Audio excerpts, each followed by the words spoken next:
Hello, Skittles is Cool here, and welcome to another episode of Q&A. We're at episode 23. We're getting very close to our 2-year anniversary.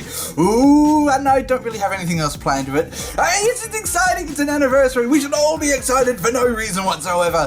And as always, you can leave your questions in the comment section below, or as a message on YouTube or Tumblr. Not really picky which one. You can leave as many questions as you like. It can be about anything. There's nothing that's too personal for me, though I will hear most of them because most of them are shitty. But anyway, enough rambling on. Let's get on with our first question for today. What is it? It's that one! If you could make any MLP character canon, who would you choose?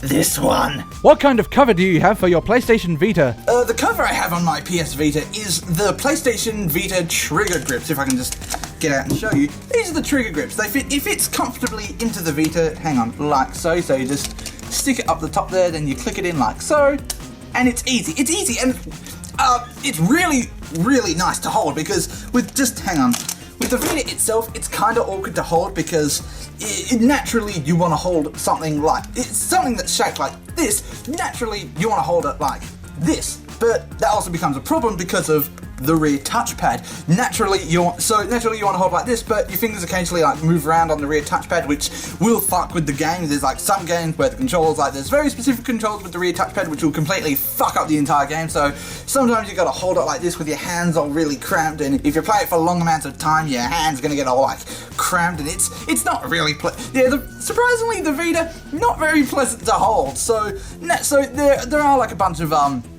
covers and stuff that improves how you hold your Vita, but the trigger grips are by far the best ones because not only does it's all good to get in.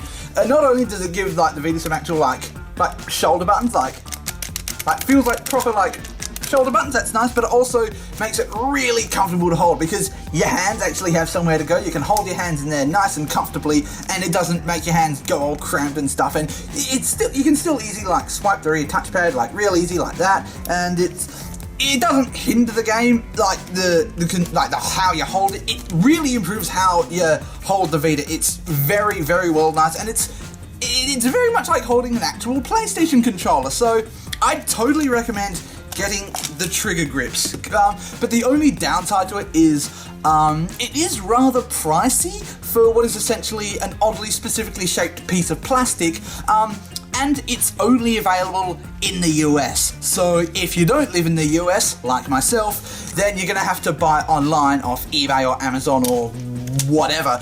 But for what it's worth, I'd say it's worth the money, like the rather sort of hefty price tag. It's not too expensive, but it's still a bit too expensive for what it kind of is, but it's definitely worth the money. I totally recommend it to any PlayStation Vita owner. It's really nice. Can I eat you, sir? What, do I look like a bloody hamburger to you? You son of a bitch. Have you played Tomodachi Life? Yes, I have played Tomodachi Life. I have it here. It's quite fun actually, because the one comparison I've heard to it is that it's a lot like The Sims or Animal Crossing, which both of those games I've never really gotten into. Both The Sims and Animal Crossing are just too, not so much Animal Crossing, but The Sims I always found to be too sort of boringly realistic. Like, why would I want to recreate someone else's boring normal life when I have my own perfectly normal boring life to recreate myself? I never really see, I guess I just never see the appeal in The Sims. And with Animal Crossing, I don't really like it. It's just the same thing day in, day out, and it gets very boring and very repetitive very fast. But with Tomodachi Life, it keeps things sort of interesting. There's like enough things in there for it to seem interesting. Like you gotta solve like if you've never played Tomodachi Life, how the game works is that you dump Miis onto an island and you basically have to solve problems for them, like give them clothes, you gotta feed them, and they become friends with each other. That's like the main gist of the game. They all become friends with each other, and so naturally I filled my island with all the characters from Danganronpa, naturally. But the game's actually really fun. Some of the mini games are they're kind of a bit on the easy side, but it's still an entertaining game. If you like Animal Crossing or The Sims, I totally recommend this to you because it's rather fun and it's incredibly hilarious, adding both real life like people me's and fictional character me's because it's just hilarious watching, say, your grandmother fall in love with Abraham Lincoln. It's fun. It's stupid fun, and I like it. It's quite fun. Are there a lot of black people in Australia? This is kind of a racist question, but fuck it. I'm from Australia. We're all a bit racist here.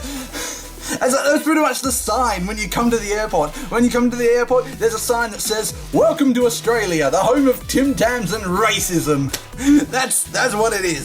But as for how many black people there are in Australia, there's not really that much, or at least compared to America anyway. We do have them, but they're not as common as they are in America, because I went to America like a few years ago, and I was genuinely surprised. I was like, oh, so much black people!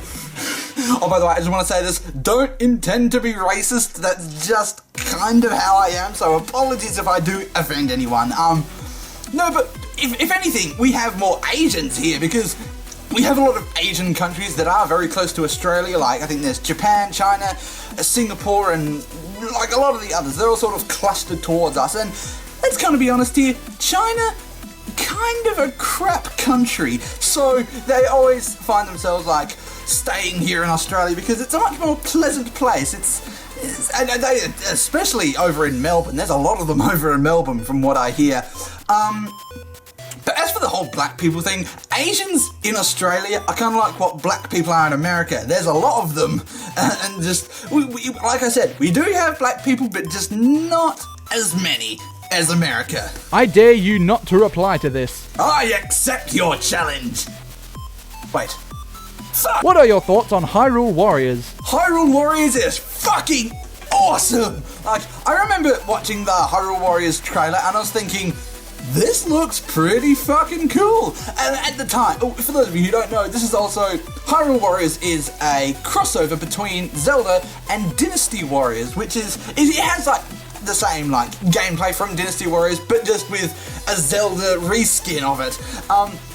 But it's still really, really fun. But then again, I've never played any of the Dynasty Warrior games, so I went into this thinking it was its own like original spin-off and not a crossover until I saw the little blurb on the back of the box that said it was a Dynasty Warriors crossover, which I was kind of like, oh, it's a crossover, I didn't know that. But it's still fun. It's still ridiculously awesome because I'm a massive fan of games like God of War and Devil May Cry, where you can just swing your sword and everything in the near vicinity is dead. And this is very much what Hyrule Warriors is, or Dynasty Warriors as a whole, but Hyrule Warriors is just, I've been playing it already and oh my god, it's fucking awesome. That's just it, it's just awesome. There's rock music, thousands of dead enemies, an awesome epic combat system, and it's really well made. This might end up in one of my top games of the year lists, so yeah. Now I imagine a lot of hardcore Zelda fans might sort of turn a blind eye to this game because what they expect from a Zelda game is exploration and adventure and a deep story, but this has absolutely none of that. It's all about combat and hacking things off by the legs. So I imagine a lot of hardcore Zelda fans will sort of get sort of iffy about this game, but as someone who's not a hardcore Zelda fan, this game, pretty fucking awesome. And if you just remove the Zelda skin from it, it's pretty much just another Dynasty Warriors game. So, and I recommend this to any Wii U owner just because it's fucking awesome. Which is your favourite of the new Mega Evolutions in Omega Ruby Alpha Sapphire? Kind of a hard one to say because I'm pretty sure not all of the new Mega Evolutions have been announced. There have been a lot of them, because I think I did a question about this a while ago, but since then there's been a lot of new Mega Evolutions, like there's Mega Slowbro, Mega Sharpedo, Mega Camerupt, Mega Altaria, and a bunch of awesome others. You can go look them up on Bulbapedia if you want to go look at them all, but out of the new ones and all the other Mega Evolutions that will be coming in Omega Ruby Alpha Sapphire, probably Mega Sceptile, because I just know I'm gonna go with fucking Grover. Is that it? No, it's fuck. What's the name of the grass starter in fucking shit? The grass one, the Trico. That was it, Trico. Because I just know I'm gonna go for Trico, so I'm like, nah, fuck it. I'm just gonna go with Mega Sceptile because that's what I'm gonna get, and also Mega Sableye because I fucking love Sableye, just because, well, if you see my top 10 most favourite Pokemon list, I had, spoiler alert, I had Spiritomb on there. The only reason I had Spiritomb on there because it had a type combination that had absolutely no weaknesses apart from Fairy, and Sableye is very much the same thing. So having a Mega Sableye, I'm like, yay! So yeah, probably those two currently are going to be my new favourite Mega Evolutions. Are you a broom in disguise? No, of course not. Why would you ever think that? What is your favourite Season 4 episode of MLP? Probably a tie between Three's a Crowd and Pinkie Pride, because those two episodes were just, they had a lot of visual comedy, and that's the kind of comedy I like the best, because it's just stupid shit happening and what the hell's going on. The both of them were very funny and very entertaining, so those two were probably my favourites. Have you heard of Destiny? If so, what are your thoughts on it? Yes, I have Destiny right here, and it's making a noise because the disc is still in there, you bastard! Stop rattling! Stop rattling! That's what you get, you bastard! Well, first off, let me start by saying that I know this is probably one of the most hyped games of the year, because especially a lot of Halo fans were really sort of jumped on the hype train very quickly, because this was made by the same guys who made Halo, and it does sort of have the same Halo vibe to it, but I don't really, well, first, I don't think it's a brilliant, like, 10 out of 10 experience, but it's not a terrible game. It's alright. It's if you've never played it and you don't know what it's about, it's kind of like Mass Effect meets Call of Duty. That's kind of like what it is. The levels are sort of very linear, and you get a lot of variety of weapons, and you shoot aliens. It's rather fun for a space shooter. It's very reminiscent of like Mass Effect and Halo, but I don't really see the whole point of being always online. Like, I imagine, like, for some missions, like raids or dungeons, it would be nice for just to have, like, join a party and go shoot up some aliens together. That would be pretty fun, but I don't understand the concept of having it always online. It's because, especially if, like me, who's normally a guy who focuses more on single player rather than multiplayer, I don't really see the point of having I don't understand the point of it always being online, especially because the loading screens are kind of get really long, because you gotta load in all the people, all the textures, and fucking all the online stuff, because it runs off your fucking internet. And I think it would be better if it wasn't an always online game, because I think it would work better as a single player experience, but also have some multiplayer to the side. But Destiny, it's meh. That's what it is. It's personally, I think it's just kind of meh. Well, that's it for today's episode of Q&A, folks. I'm gonna go play Hyrule Warriors now, just because it's fucking amazing and addictive and I love it. As always, you can leave questions in the comments below, or as a message on YouTube or Tumblr. You can ask anything you want, how many times you want, so nothing's too personal, so go right ahead with those questions of yours. My name's Skittles is cool, and I'll see you next time. Hyrule Warriors, get in! I'm gonna beat up some orcs!